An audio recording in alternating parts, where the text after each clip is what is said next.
સહેજ કોઈ જ્ઞાનની વાત કરે ને ત્યાં બગાસા આવવા લાગે છે, ઊંઘ આવવા લાગે છે, પચતું નથી. કારણ કે જ્ઞાન એ ચોખ્ખું ઘી જેવી વાત છે અને ઘીને પચાવવા માટે એવી હોજરી જોઈએ. લોકોને જ્ઞાનની વાતો પચતી નથી.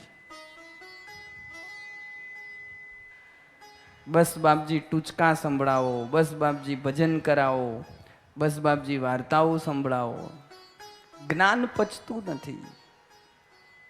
વૈરાગ્યમાં કોઈને રસ નથી. એટલે મારે હવે અહીંયા રહેવું નથી. હું આ સ્થાન છોડીને વિદેશ ચાલી જવા માંગુ છું. ભક્તિ રાણી આ બોલ્યા છે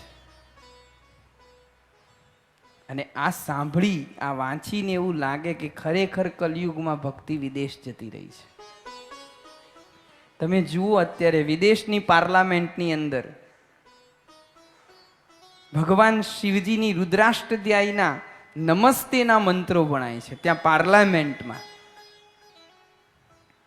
વિદેશની અંદર લોકો ગીતા હાથમાં પકડીને ગીતાના શ્લોકોનું ગાન કરે છે.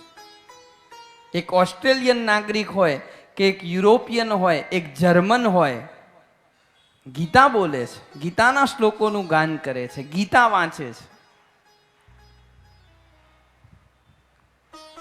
વિદેશની સ્ત્રીઓ ભારતીય શૃંગાર સાડી પહેરે છે, 16 શણગાર સજે છે, મસ્તકમાં ચાંદલો કરે છે, હરે રામ હરે કૃષ્ણ કૃષ્ણ કૃષ્ણ હરે હરે જપ કરે છે. અને આપણે આપણું હતું તે તો છોડ્યું, પણ ન પહેરવા જેવું પહેરીને ટૂંકા વસ્ત્રો પહેરીને અંગ પ્રદર્શન કરવા લાગ્યા. દેખાડામાં એટલા બધા ડૂબવા લાગ્યા.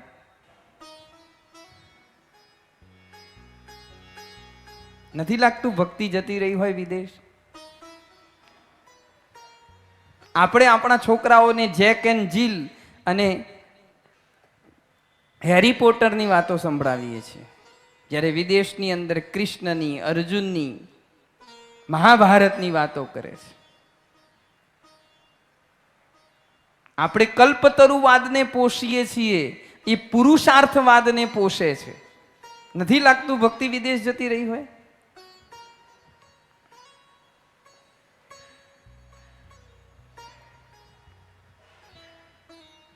કેટલાય બાળકો, હમણાં આપણે સોશિયલ મીડિયામાં જોયું, વિદેશમાં કેટલાય બાળકો એક સાથે ગીતાના 700 શ્લોક કંઠસ્થ બોલે છે. અને આપણા છોકરાને વસુદેવ વસુતમ દેવમ નથી આવડતું.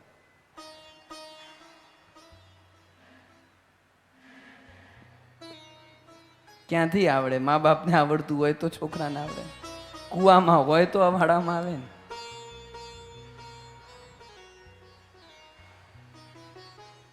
જન્મ્યું ત્યારથી જ, અરે જન્મ્યું નહીં, અંદર હોય ત્યારથી જ મોબાઈલ પકડ્યો હોય. એટલે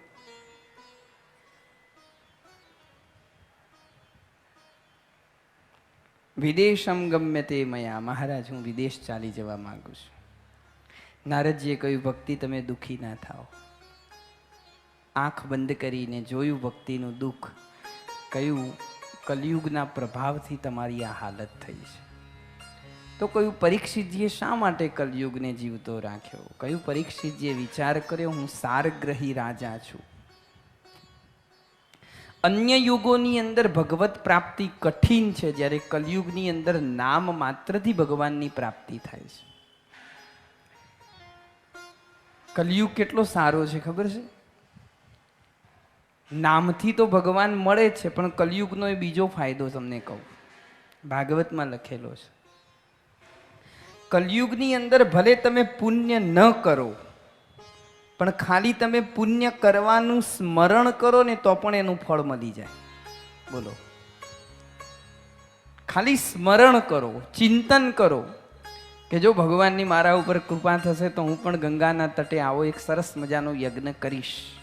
ખાલી આ સંકલ્પ કરો ને તો પણ એનું ફળ કલિયુગમાં મળે. પાપ કરો તો જ ફળ મળે. સંકલ્પ કરવાથી પાપનું ફળ કલિયુગમાં મળતું નથી. તમે એમ વિચારો કે જો મને ભગવાન અવસર આપે અથવા મારા જોડે થોડું આવે તો હું હામેલાનું કરી નાખીશ, એવું વિચારો તો એ પાપનું ફળ મળતું નથી. જ્યારે સત્કર્મ તો વિચારો તો એનું ફળ મળી જાય છે. આ કલયુગની તાકાત છે. જો સારું વિચારવાથી એનું ફળ મળી જતું હોય તો પછી સારું જ ના વિચારીએ, સંકલ્પોને સારા જ ન બનાવીએ. તન્મે મનઃ શિવ સંકલ્પમસ્તુ. નારદજી ભક્તિને આશ્વાસન આપે છે અને જ્ઞાન વૈરાગ્યને જગાડવાની કોશિશ કરે છે. વેદોની વાણી સંભળાવે છે, ગીતાજીનો પાઠ કરે છે, પણ જ્ઞાન વૈરાગ્ય બગાસા ખાઈને સૂઈ જાય છે. નારદજીને થયું હવે શું કરવું? તો કહ્યું છે કે જ્યારે કોઈ પણ સમસ્યા છે, તમે એનાથી બનતી તમારા પ્રયત્નો કર્યો છો છૂટવા માટેના, પણ એ સમસ્યામાંથી બહાર આવવાનો માર્ગ જ તમને નથી સૂઝતો, તો પછી એક જ કામ કરવું પડે, અને તે એટલે ભગવાનનું નામ. ભગવાનના નામમાં એ તાકાત છે કે ગમે તેવું તાળું હોય એને ખોલી આપે. નારદજીએ પોતાનાથી બનતો બધો પુરુષાર્થ કર્યો, છતાં જ્ઞાન વૈરાગ્ય જાગ્યા નહીં. તો પછી હાથમાં લીધી માળા, એ ભગવાનનું નામ જપવા લાગ્યા. અને આકાશવાણી થઈ કે હે નારદ, તમે ચિંતા ન કરો, આના માટે તમે સત્કર્મ કરો, અને શું સત્કર્મ કરવું એ તમને સંતો બતાવશે. અનેક લોકોને નારદજીએ પૂછ્યું પણ ક્યાંયથી સમાધાન મળ્યું નહીં.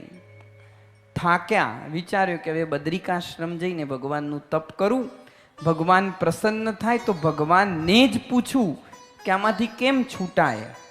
નારદજી આવ્યા છે બદ્રિકાશ્રમની અંદર, અને ત્યાં સનંદન સનાતન સનત કુમારનો ભેટો થઈ ગયો છે. સનત કુમારને કહ્યું કે બાપજી તમે બતાવો કેવી રીતે આમનો બુઢાપો દૂર થાય, આ બંને જાગે, ભક્તિનું દુઃખ દૂર થાય. સનત કુમાર રાજી થયા છે કે અમને ગળા સુધી વિશ્વાસ હતો કે તમારી ચિંતા લૌકિક નહીં હોય. નારદજી, ચિંતા ન કરો, ઉપાય સુખ સાધ્ય છે. શું? તમારે ભક્તિ મહારાણીનું દુઃખ દૂર કરવું હોય અને જ્ઞાન વૈરાગ્યને જગાડવા હોય તો જ્ઞાન યજ્ઞ કરો. કયો જ્ઞાન યજ્ઞ? શ્રીમદ ભાગવત જ્ઞાન યજ્ઞ કરો. જો આનું નામ પણ શું છે બરાબર સમજજો. બીએડમાં જ્યારે શિક્ષકને ટ્રેનિંગ આપવામાં આવે ને, ત્યારે એમાં વિષયાભિમુખ કરવાની ટ્રેનિંગ હોય કે તમારે ક્લાસમાં જઈને જે ચેપ્ટર ભણાવવાનું છે, પહેલાં તો એના શીર્ષક, એના વિષયથી બાળકોને અભિમુખ કરવા, એને કહેવાય વિષયાભિમુખ, અને પછી એ ચેપ્ટર ભણાવવામાં આવે. તો આનું નામ શું છે? ટાઇટલ શું છે? શ્રીમદ ભાગવત જ્ઞાન યજ્ઞ છે. બા ત્યાં બેસો, ત્યાં બેસો, ત્યાં બેસો, પ્રેમથી બેસાડે ને ખાલી ત્યાં બેસો. હા એ આપો, એમને આપો, એ લઈ લઈશું. હા બેસો ખાલી. શ્રીમદ ભાગવત જ્ઞાન યજ્ઞ છે આનું નામ. મતલબ તમે જે લખો છો, બેનરની અંદર જે છાપો છો, તે જ્ઞાન યજ્ઞ છે, લખો છો. તો અહીંયા જ્ઞાનની વાતો થવી જોઈએ, જ્ઞાન યજ્ઞ થવો જોઈએ. પણ એના બદલે મનોરંજનનો કાર્યક્રમ બની જાય તો તમે લખ્યું છે કંઈક જુદું ને કરો છો કંઈક જુદું. સ્પષ્ટ કહ્યું કે તમે જ્ઞાન યજ્ઞ કરો. જ્ઞાન યજ્ઞથી ભક્તિનું દુઃખ દૂર થશે, અને એના માટે જ્ઞાન યજ્ઞ કરે છે.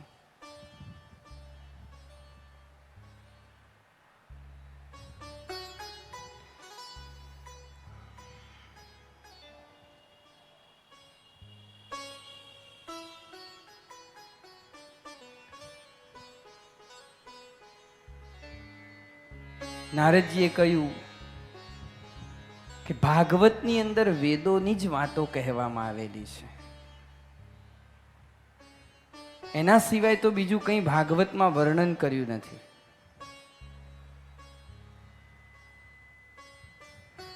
અને મેં વેદોની તો વાતો કરી છે, ગીતાજીના પાઠ કર્યા છે, એનાથી પણ ન જાગ્યા તો પછી ભાગવતથી જાગશે? સનકાદી ઋષિમુનિઓએ નારદજીને કહ્યું, મારા એક પ્રશ્નનો જવાબ આપો. ખાંડ વધારે મીઠી હોય કે શેરડી વધારે મીઠી હોય? નારદજીએ કહ્યું ખાંડ. ઘી વધારે તાકતવર હોય કે દૂધ? નારદજીએ કહ્યું ઘી.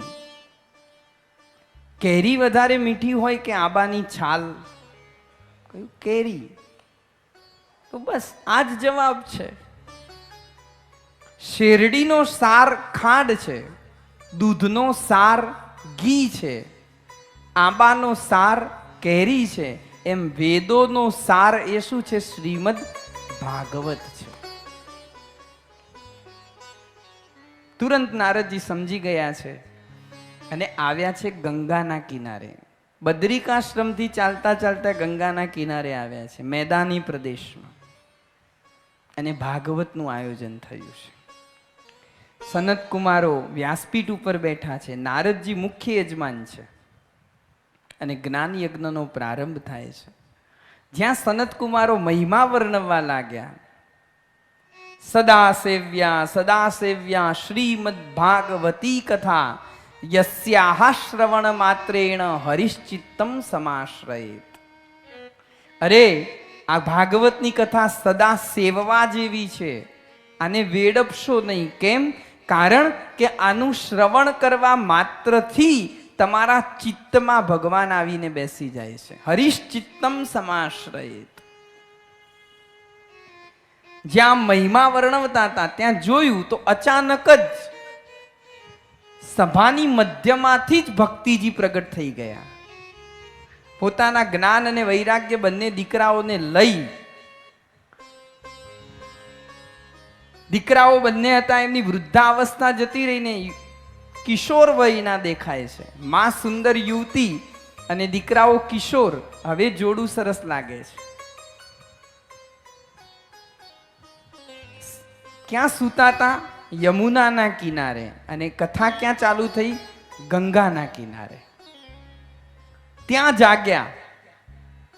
એટલું જ નહીં, એમનું ગડપણ પણ જતું રહ્યું અને પ્રગટ થયા છે અહીંયા. પૂછ્યું સનકાદી ઋષિ મુનિઓએ કે ભક્તિ દેવી તમે અહીંયા કેવી રીતે પ્રગટ્યા? જોજો ભક્તિનો જવાબ સાંભળજો. ભક્તિ મહારાણી કહે છે કે તમે જે કથા કરી રહ્યા છો ને, એ કથાના અર્થમાંથી હું પ્રગટી છું. વક્તા જ્યારે જ્ઞાનયુક્ત, ભક્તિયુક્ત, વૈરાગ્યયુક્ત કથા કરતો હોય ત્યારે ભક્તિ શામાંથી પ્રગટે છે? એના અર્થમાંથી પ્રગટે છે. અર્થયુક્ત કથા થતી હોય તો ભક્તિ પ્રગટ્યા વગર રહેતી જ નથી. એના અર્થમાંથી પ્રગટ્યા છે ભક્તિ મહારાણી. ભક્તિ મહારાણીએ બે હાથ જોડીને પૂછ્યું કે હું ક્યાં બેસું? સનકાદી ઋષિ મુનિઓએ કહ્યું કે આજે કથા સાંભળવા માટે જે બેઠા છે ને અમારા શ્રોતાઓ, એ શ્રોતાઓના હૃદયમાં જઈને તમે બેસી જાઓ. અને ભક્તિ મહારાણી બધા શ્રોતાઓના હૃદયમાં આવીને બેસી ગયા. હવે ભક્તિ આવે તો પછી ભગવાન બાકી રહે ખરો? કારણ કે ભગવાન તો ભક્તિના તાંતણે બંધાયેલો છે. ભક્તિ જાય ત્યાં જ્ઞાન, વૈરાગ્ય, મુક્તિ અને ભગવાન બધાને આવવું પડે. ભગવાન પણ પ્રગટ થઈ ગયા એ કથામાં. નારદજી વિચારમાં પડી ગયા કે લો, આપણે તો ખાલી જ્ઞાન વૈરાગ્યને જગાડવા માટે જ કથા બેસાડી હતી, આ તો એનાથી પણ આગળ ફળ મળ્યું, ભગવાન મળ્યા. નારદજી સનકાદી ઋષિ મુનિઓને પ્રશ્ન કરે છે કે બાપજી, જે સારો માણસ હોય, નીતિથી જીવતો હોય, પ્રામાણિકતાથી જીવતો હોય, સદાચારથી જીવતો હોય, એના જીવનમાં તો મુક્તિ શક્ય છે, ભગવાન મળવા શક્ય છે. પણ જે પાપી હોય, વ્યસન કરતો હોય, વ્યભિચાર કરતો હોય, ચોરી કરતો હોય, પર સ્ત્રી ગમન કરતો હોય, આવા વ્યક્તિને મુક્તિ થાય ખરી? સનકાદી ઋષિ મુનિઓ કહ્યું, હા દેવર્ષિ, એની પણ મુક્તિ શક્ય છે. ગમે તેવો કાયિક, વાચિક કે માનસિક પાપ કરવા વાળો પાપી જીવ પણ કેમ ના હોય, પણ એ જીવ પણ જો ભાગવત સાંભળે છે તો એની મુક્તિ થાય છે. દ્રષ્ટાંત આપ્યું, તુંગભદ્રા નદીના કિનારે સુંદર નગર, અને એમાં આત્મદેવ નામનો બ્રાહ્મણ રહે છે. કથા પ્રચલિત છે, તમે બધા જાણો છો. એ આત્મદેવ બ્રાહ્મણ છે, વેદ વિશારદ છે, ખૂબ સંપત્તિ પણ છે. દ્વિતીય ઇવ ભાસ્કર, બીજા સૂર્ય જેવો છે. અને એ આત્મદેવની પત્નીનું નામ છે ધુંધુલી. ધુંધુલી કેવી છે? કજિયાળી છે, કલહપ્રિયા છે, કૃપણ છે, પતિના કયામાં રહેતી નથી. હવે આવી પત્ની જે પુરુષને મળી હોય એનું જીવન કેવું હોય એ કંઈ વાંચવાની કે બોલવાની જરૂર નથી, ખબર પડી જાય. આત્મદેવના જીવનમાં પત્નીનું સુખ નહોતું. લગ્નના ઘણો બધો સમય થઈ ગયો, સંતાન પણ નથી. પોતે બ્રાહ્મણ હતો એટલે બને તેટલા રસ્તાઓ એને શોધ્યા, અપનાવ્યા, કર્યા, છતાં સંતાન થયું નહીં. હવે આત્મદેવને સંતાન નથી એનો ખાલીપો સતાવે છે. કારણ એને મનમાં સતત એ વિચાર આવે છે કે મેં જે આ એમ્પાયર ઊભું કર્યું છે, આટલી સંપત્તિ, આટલું ધન, આટલા મારા યજમાનો, હવે આનો વારસદાર નથી તો આ બધું થશે જ ક્યાં પછી? માણસને સંતાન જોઈતું હોય એના પાછળ એક એષણા આ પણ છે કે મારી સંપત્તિનો વારસદાર કોઈક હોવો જોઈએ. આત્મદેવ દુઃખી થયા અને આત્મહત્યા કરવા માટે ગયા. ત્યાં એક સંતે એણે જોયો, રોક્યો. શું કરે છે? કહ્યું, બાપજી હું આત્મહત્યા કરવા આવ્યો છું. કેમ? કહ્યું, બાપજી હું અભાગ્યો બ્રાહ્મણ છું. મારા હાથમાં લીલું ઘાસ હોય તો સૂકું થઈ જાય છે. હું આંગણાની અંદર વૃક્ષ વાવું છું તો વૃક્ષ કરમાઈ જાય છે. મારા આંગણામાં મેં ગાય બાંધી છે, એ પણ વિવાતી નથી. હું ઘરમાં ફળ લઈને આવું છું તો ફળ સડી જાય છે. બાપજી મને સંતાન નથી, અને સંતાન વગર મારું કોઈ તર્પણ નહીં કરે, મારા પાછળ કોઈ પિંડદાન નહીં કરે, મને મુક્તિ નહીં મળે. સંતે હસતા હસતા કહ્યું, ગાંડા, તું એવું માને છે કે છોકરા હશે તો તારી મુક્તિ થશે? જેને છોકરા મળ્યા છે એમને જઈને પૂછી આવો. સગર રાજાને એક નહીં 60,000 દીકરા હતા, છતાં પણ એ અવગતિઓ થયો. ચિત્રકેતુ રાજાની શું હાલત થઈ જોઈએ આવો. તું એમ માને છે સંતાન જ તને મુક્તિ અપાવી શકશે? આ તારું ગાંડ પણ છે. આ છોડ. ખરેખર તું મુક્તિ ઈચ્છતો હોય તો આ તારા શરીર રૂપી પિંડના ઉપર તુલસીની માળા પહેરી અને આ પિંડને કૃષ્ણને સમર્પિત કરી દે, આપોઆપ મુક્ત થઈ જઈશ. અને આપણે જગન્નાથ કથામાં સાંભળ્યું છે કે ઇન્દ્રદ્યુમ્ન રાજાએ ભગવાન પાસે વરદાન માંગ્યું હતું, જગન્નાથ ભગવાન પાસે, કે મારી પેઢી મારાથી અટકી જવી જોઈએ, આગળ ના વધવી જોઈએ.